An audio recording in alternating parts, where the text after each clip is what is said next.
This video is sponsored by Ram Ram Group of Companies, co-sponsored by Nature House and भैया G silver coated इलायची। बात है कि अपमान का। क्या यही समय था उनकी जात प्रमाण पत्र मांगने का उनका? ये कहीं न कहीं जो इटावा की घटना, ये आरएसएस और बीजेपी के ही लोग थे उसमें मिले हुए, यही सब घटना करवाए हैं। कथा कहने का अधिकार सबको है, पूजा पाठ करने का अधिकार सभी को है, किसी विशेष एक जाति को नहीं है। ब्राह्मणों का बहिष्कार करेंगे आप? ब्राह्मणों का बहिष्कार का मतलब यह है कि हम लोग भी ब्राह्मणों से कथा नहीं कराएंगे, पूजा नहीं कराएंगे, हवन नहीं कराएंगे। जात पात की राजनीति नहीं होनी चाहिए, लेकिन बीजेपी जात पात के माध्यम से ही सत्ता में पहुंच रही है। क्या इसके पहले भी कभी यादवों को रोका गया था कि आप कथा नहीं कहेंगे? बहुत जगह रोका जाता है और हर जातियों को रोका जाता है। उत्तर प्रदेश में इटावा में जो घटना हुई उसको लेकर सियासी माहौल पूरी तरीके से गर्म है। अखिलेश यादव इसको लेके लगातार प्रेस कॉन्फ्रेंस कर रहे हैं। आज भी उनकी प्रेस कॉन्फ्रेंस थी इस मामले को लेकर। क्या ऐसा कार्यवाही तो हो ही रही है ना, और क्या चाहते हैं आप लोग? देखिए, बात ये नहीं है कि कार्रवाई हो रही है, बात है कि अपमान का। और संविधान अगर हमको कहता है राइट टू फ्रीडम कि लोकतंत्र में हर व्यक्ति को मानवीय संवेदना और मानवता को मानवता के बराबर करना है। आप बताइए, जो महिला जो मूत्र से छिड़काव किया वो कितना निंदनीय है, अब पूरे मानव जाति को शर्मसार करती है। तो बात उसका है। एफआईआर दर्ज हुई है, 4 लोग जेल भी गए हैं, और क्या हो सकता है इसमें? मैं कह रहा हूं कि एफआईआर तो सरकार के दबाव में उन लोगों पे भी हो गया। आप देखे होंगे कि जब पाल बिरादरी की बेटी के साथ रेप हुआ और उन्हीं पे उत्तर प्रदेश की सरकार की पुलिस जो है आरोप और इनाम लगा दिया, तो उत्तर प्रदेश की सरकार में न्याय है कहाँ? न्याय तो दम तोड़ चुका है।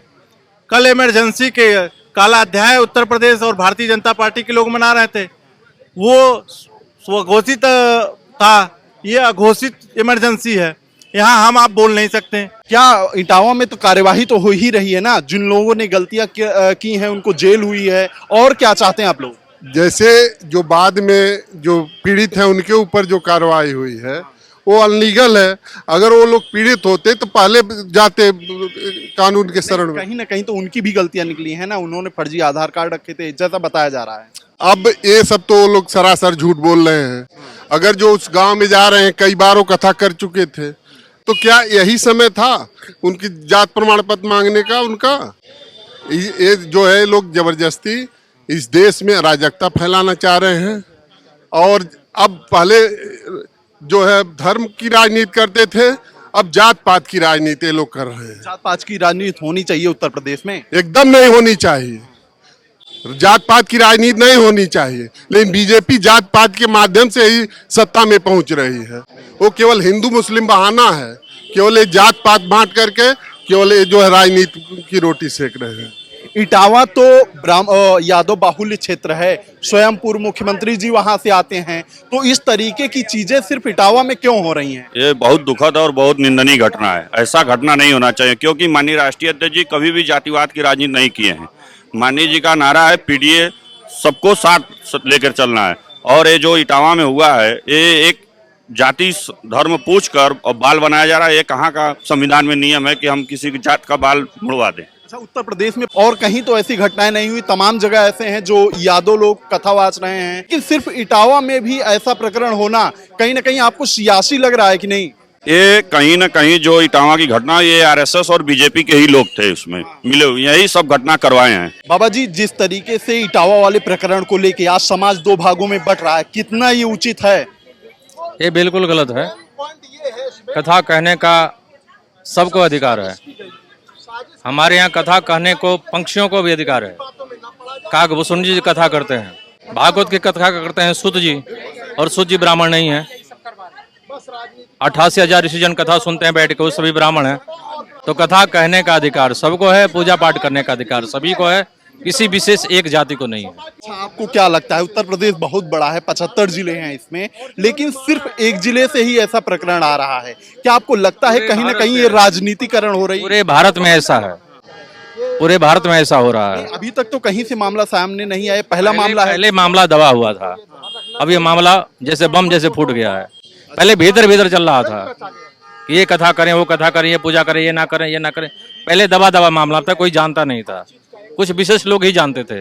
अब वो जो बम था वो जो फूट गया और पूरा भारत क्या पूरा विश्व अब जानने लगा है। क्या इसके पहले भी कभी यादवों को रोका गया था कि आप कथा नहीं कहेंगे? बहुत जगह रोका जाता है और हर जातियों को रोका जाता है। अब इसके पहले पटेल कौन थी, वो पटेल कथा करने गई थी, वहां पर कुछ लोगों ने उसका विरोध किया, कथा करने नहीं दिया। और खास करके एमपी में तो और विरोधाभास चलता है। बाबा, जिस तरीके से इटावा वाले मामले के बाद समाज दो भागों में बंटता हुआ नजर आ रहा है, क्या ये सही है? हाँ, तो ये जो लोग बांटने की कोशिश कर रहे हैं उनका प्लान सही है। जिन्होंने ये सब षड्यंत्र रचना की गई है, कहानी रची है कि ऐसे से ऐसे करना है, ऐसे से ऐसे करना है, तो उनके लिए सही है। लेकिन इसमें सपा मुखिया और यादवों के लिए, ब्राह्मणों के लिए सही नहीं है।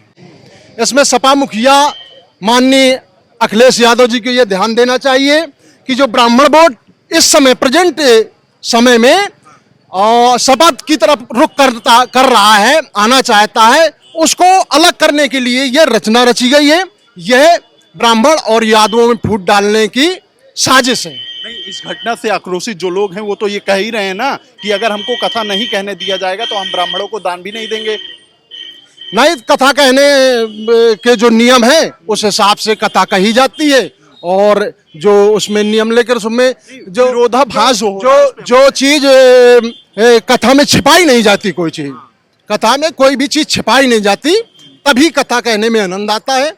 और अगर कोई चीज छिपाई जाती है तो छिपाने से गलत होता है, और किसी आदमी को वो ना करना चाहिए, बेइज्जती ना करना चाहिए, जिससे अगर उन्होंने किया है तो दोनों के ऊपर वो FIR होना चाहिए। हम जो कहना चाह रहे हैं, हम ये कहना चाह रहे हैं कि इस घटना के बाद से जो लोग आहत हुए हैं वो कह रहे हैं कि अगर हमको कथा कहने का अधिकार नहीं है तो हम ब्राह्मणों को भी उनका अधिकार नहीं लेने देंगे। नहीं, ये तो देखिए, कथा कहने का अधिकार किसको है किसको नहीं है ये सब कोई जानता है। सब कोई जानता है कथा कहने का अधिकार किसको है किसको नहीं है। कथा कौन कहता है और कौन नहीं कह सकता। अनपढ़ से कहा जाए तुम कथा कहो तो वो कह ना पाएगा, तो उसका अधिकार ही नहीं है। तो हर चीज का अधिकार होता है। तो इसी हिसाब से जिन लोगों को ऐसा वो बमंडर बना रहे हो तो बमंडर न बना। कथा कहने का कौन सही अधिकारी है, इसका मूल्यांकन कैसे होगा?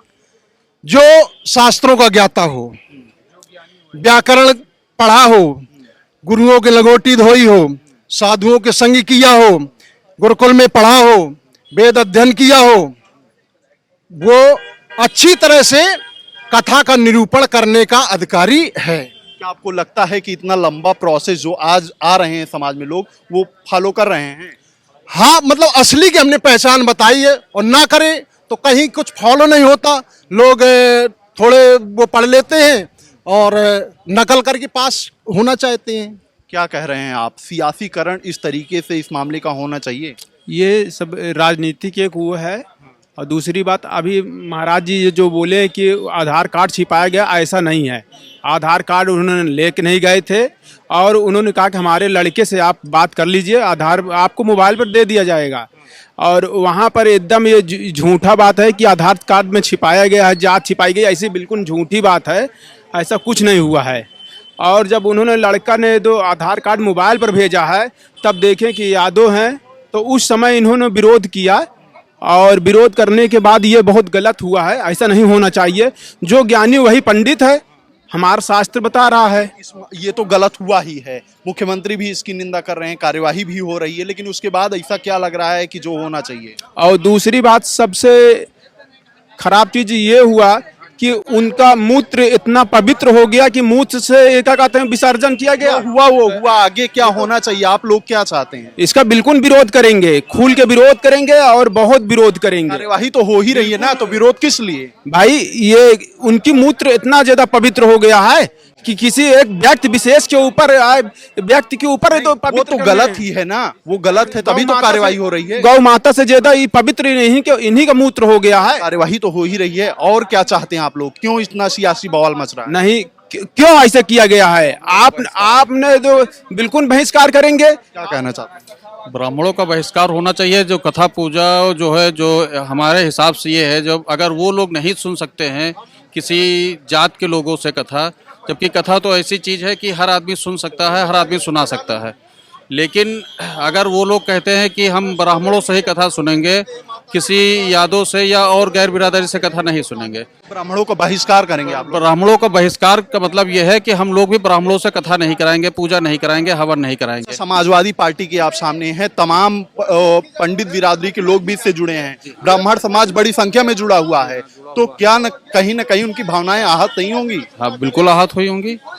अब आहत हुई हैं, लेकिन ये कार्रवाई होना चाहिए। और जो पूजा पाठ में तो आपकी पार्टी में ही विवाद हो जाएगा जी नहीं, जो ब्राह्मणवाद है, जो पूजा पाठ करवाते हैं, हम उनके बहिष्कार की बात कर रहे हैं, उनका बहिष्कार होना। हम ऐसे ब्राह्मण भी तो हैं जो आपकी पार्टी में हैं लेकिन पूजा पाठ करवाते हैं, उनकी क्या गलती है? नहीं, उनकी गलती वो, क्योंकि जो है ये समाज एकजुट होकर उन्होंने किया है ना, गांव के सारे ब्राह्मण, तो उनको भी विरोध करना चाहिए ना। दोषी है, उनको सजा मिलना चाहिए। दोषी है, उसको भी सजा मिलनी चाहिए। पूरे समाज की बहिष्कार की बात कहाँ से उठ रही है? नहीं, पूरे समाज के बहिष्कार भैया, जब वो पूरे समाज का बहिष्कार कर रहे हैं, एससी का बहिष्कार कर रहे हैं, हम उनकी, भगवान हमारे हैं, हम उनकी कथा तो का तो सुन सकते हैं और सुना नहीं सकते हैं, क्यों नहीं कर सकते हैं?